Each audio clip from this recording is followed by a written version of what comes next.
Olá, paz, tudo bem? Seja muito bem-vindo, seja muito bem-vinda. Se você ainda não me conhece, o meu nome é Rosalira dos Santos e este é o canal Ame Sua Sensibilidade. Ele é um espaço para você que é uma pessoa altamente sensível encontrar informações sobre o traço e dicas para lidar melhor com a alta sensibilidade no seu dia a dia. Hoje é terça-feira e todas as terças-feiras é dia de papos e de dicas aqui no canal. E no papo de hoje eu gostaria de voltar a um tema que eu já abordei outras vezes aqui mesmo. E este tema é a saturação. E por que eu considero importante voltar a falar sobre saturação? Antes de tudo, vamos entender o que é saturação. Saturação é igual a fadiga cognitiva. A saturação acontece quando o nosso cérebro e o nosso sistema nervoso central captaram estímulos em excesso, mais estímulos do que a gente poderia processar. É como se o nosso sistema neurosensorial desse uma pane, um break, foi demais. É por isso que eu brinco e chamo de sensação gota d'água. E por que a saturação é tão importante para os altamente sensíveis? Porque, embora não seja uma exclusividade nossa, qualquer pessoa pode passar por momentos de saturação, pode viver esta condição. A saturação é algo muito próximo de nós. Nós nos saturamos mais rapidamente e mais profundamente do que as demais pessoas.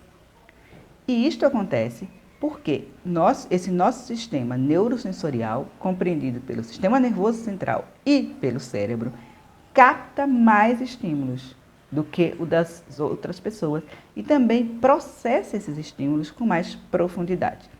Isto faz com que mais rapidamente a gente fique exausto, tenha essa exaustão sensorial e cognitiva que nós denominamos saturação. Muito bem. Na verdade, como eu disse, eu já gravei outros vídeos sobre o assunto. Se você quiser saber mais sobre saturação, é só dar uma procurada aqui e você vai encontrar esses vídeos. Porém, hoje eu gostaria de falar sobre 3 grandes fontes de saturação para a maioria de nós. Não são as únicas, é claro, mas essas 3 são 3 fontes importantes. Portanto, se você conseguir mantê-las sob controle, a tendência é que haja uma redução do seu nível de saturação. Bom, então vamos a elas.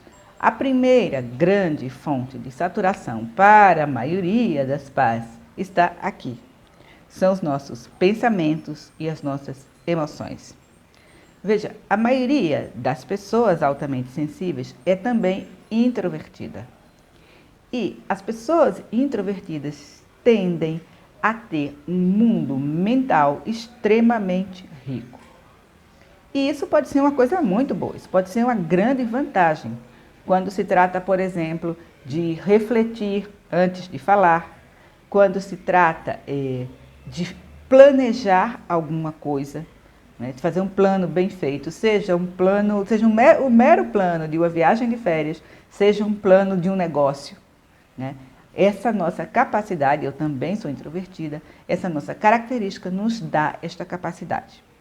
Entretanto, essa tendência, esse nosso rico mundo interior pode não ser uma coisa tão boa quando os nossos pensamentos nos levam a uma espécie de espiral descendente, uma espécie de espiral negativa, onde nós passamos boa parte do tempo nos preocupando pelo futuro ou nos recriminando por algo que aconteceu no passado. E é aí que corre o perigo. Por quê? Porque quando nós passamos a nos sentir que os nossos pensamentos estão controlando as nossas emoções, e essas emoções são emoções negativas, dolorosas, como ansiedade, culpa, remorso, depressão, etc., nós passamos a sentir que a nossa vida está completamente fora de controle. E este sentimento é uma das grandes causas de saturação.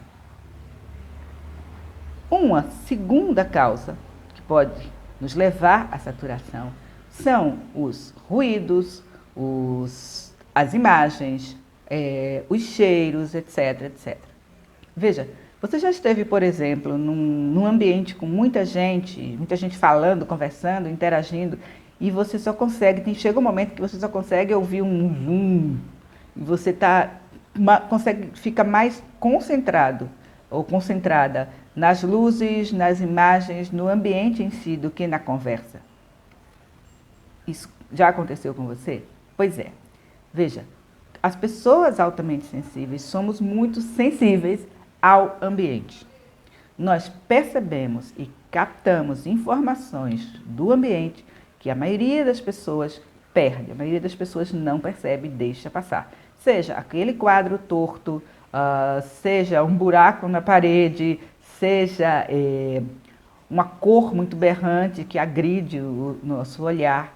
Então, por conta disso, barulhos muito altos, sons de notificação de celular o tempo inteiro, luzes muito fortes, uma sala muito quente ou muito fria, tudo isso pode nos causar um incômodo generalizado. Às vezes a gente nem percebe que está ficando irritado ou irritada, saturado ou saturada com aquele estímulo constante e só percebe, por exemplo, quando ele cessa. Aí você faz, opa! Tá. O estímulo é ainda mais saturador, ainda mais irritante para nós, para o nosso sistema nervoso, quando ele não está sob o nosso controle, quando a gente não pode sair do ambiente, ou quando a gente não pode reduzir ou mesmo eliminar a fonte do estímulo.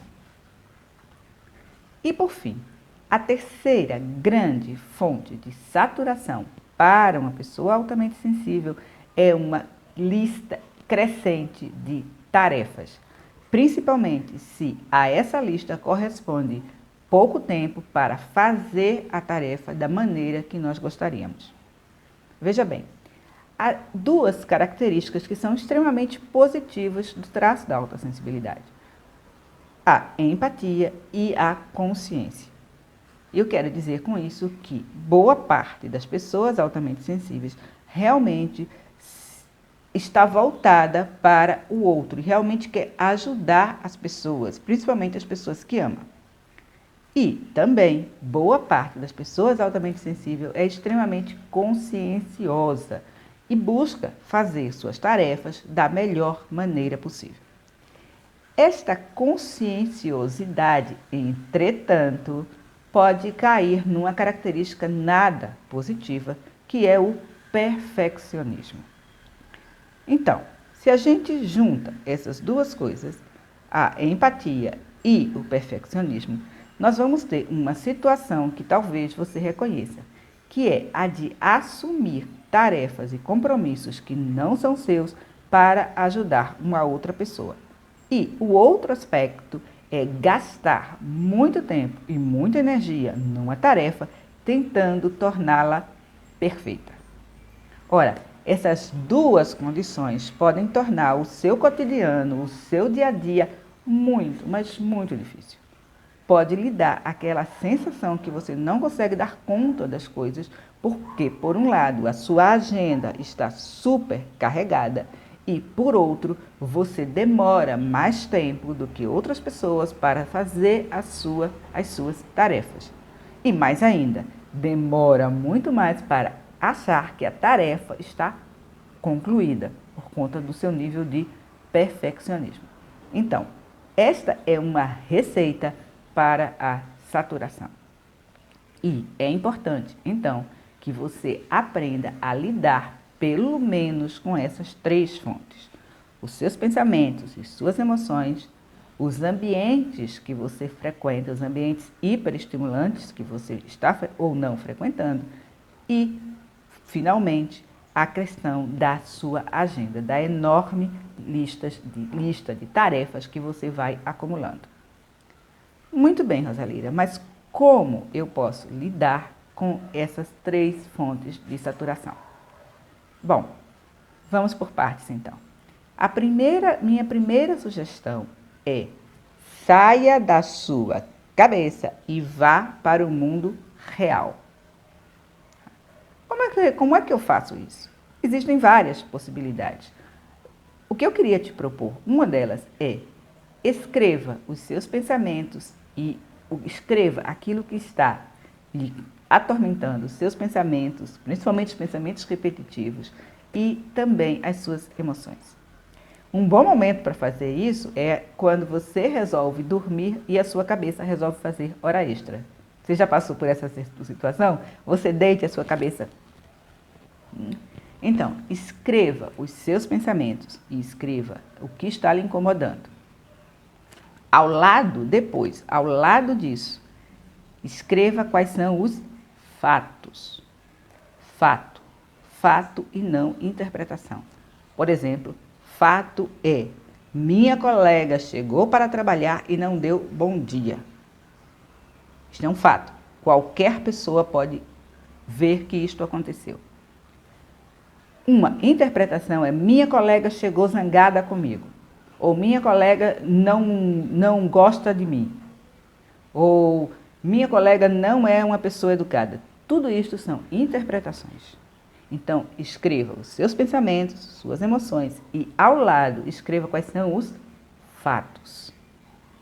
E descarregue.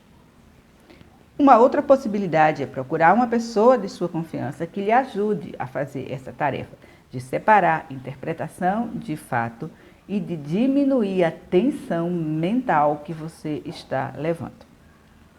A minha segunda sugestão é: planeje com antecedência. Quando você souber que vai estar num ambiente ou numa situação hiperestimulante, tente se preservar, tente planejar com antecedência. Você vai estar, por exemplo, se você costuma almoçar numa praça de alimentação de shopping, tente chegar um pouco mais cedo, antes do horário de pico. Ou, se, por exemplo, você vai estar numa festa muito barulhenta, cheia de estímulos, tal como todos nós vamos ter que estar daqui a pouco nas festas de fim de ano, nas confraternizações de escritório, etc. Também, neste caso, planeje com antecedência. Procure, por exemplo, ir no seu transporte próprio, para não depender de alguém para voltar. Combine com uma pessoa amiga que também não goste tanto desses ambientes, para que vocês possam se sentar numa mesa um pouco mais afastada, ou procure um lugar tranquilo, ou dê uma pausa, vá ao banheiro e fique um pouco mais de tempo. Enfim, planeje com antecedência para evitar se sentir preso ou presa na armadilha da hiperestimulação. E o mais importante, não desrespeite, não ultrapasse os seus limites apenas para agradar as outras pessoas. E por fim, para lidar com a terceira fonte de saturação, que é a lista de tarefas crescente e o perfeccionismo, as sugestões são claras. Primeiro, aprenda a fazer este simples movimento com a cabeça. Aprenda a dizer não. É uma palavra bem curtinha. Não. E, como diz a doutora Judith Orloff, não é uma frase completa. Isto significa que você não necessariamente precisa justificar para outra pessoa o seu não. Porém, eu reconheço que para nós são duas tarefas bastante difíceis. Então, eu sugiro que, se você tem muita dificuldade, ou naquelas situações em que você tem muita dificuldade, procure dizer sim nos seus próprios termos. Mas espera aí, Rosalira, o que é dizer sim nos meus próprios termos? Dizer sim nos seus próprios termos é delimitar qual a ajuda que você pode e quer dar. Por exemplo, você pode dizer a uma colega ou a um amigo: puxa, eu não posso ficar com as suas crianças neste fim de semana, mas eu posso cuidar delas no sábado à tarde. Isto é dizer sim nos seus próprios termos, é delimitar qual a ajuda que você se dispõe a dar. E o outro aprendizado é aprender a deixar o bom ser bom o suficiente. Veja, o perfeccionismo não apenas nos esgota, como ele nos impede de aprendermos. tá? Eu, por exemplo, não estaria aqui com vocês se tivesse deixado o meu perfeccionismo levar a vantagem. Por quê? Porque nunca vai estar perfeito. Então, aprenda a deixar com que bom seja bom o suficiente. E para isto, você precisa entender que você não vale pelo que faz. Lembra aquela propaganda vale quanto pesa? Você não vale pelo que você faz. Você vale pelo que você é. E também você não vale pela aprovação alheia. Você vale por quem você é e por aquilo que é importante para você. Quando você coloca seu sentido de valor na aprovação alheia, você se torna dependente dessa aprovação e o suficiente para vender a sua autenticidade, os seus próprios desejos, a pessoa que você é, em troca desta aprovação. E esta é a maior das fontes possíveis de saturação, porque sempre vai haver alguém que não lhe aprova e porque mesmo as pessoas que você ama, mesmo as suas pessoas queridas, não vão lhe aprovar o tempo inteiro. Então, é importante que você aprenda a ancorar o seu sentido de valor na pessoa que você sente que você é. Bom, pais, este foi o Papos e Dicas desta terça-feira. Eu espero que este conteúdo tenha lhe sido útil. E, como sempre, eu lhe peço que sim, se você gostou, por favor, clique no botão que aparece aí embaixo, assine o canal, acione as notificações e assim você vai saber quando eu postar um vídeo novo. Porém, também como sempre, o mais importante é que se você conhece uma pessoa que você crê ou sabe que é uma pessoa altamente sensível e que está vivendo um estado de saturação, por favor, compartilhe este vídeo e me ajude a difundir informação e informação de boa qualidade sobre a autossensibilidade aqui no Brasil. Muito obrigada por ter me assistido. Beijos e bênçãos. E até o nosso próximo encontro. Um beijo. Tchau.